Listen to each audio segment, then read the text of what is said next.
बुधाय नमः। ओम ब्रां ब्रें ब्रौं सः बुधाय नमः। ओम ब्रां ब्रें ब्रौं सः बुधाय नमः।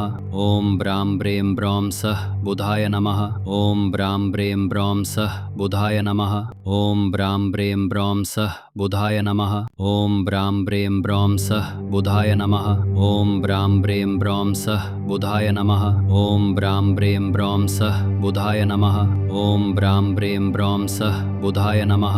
ओम ब्रां ब्रें ब्रौं सः बुधाय नमः। ओम ब्रां ब्रें ब्रौं सः बुधाय नमः। ओम ब्रां ब्रें ब्रौं सः बुधाय नमः। ओम ब्रां ब्रें ब्रौं सः बुधाय नमः।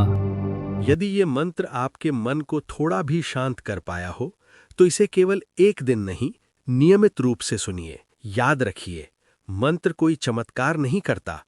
मंत्र आपको सही दिशा में कर्म करने की शक्ति देता है। श्रद्धा रखें, धैर्य रखें और इस साधना को पूरा होने दें। यदि ये साधना आपको अच्छी लगी हो, तो कमेंट में ओम अवश्य लिखें।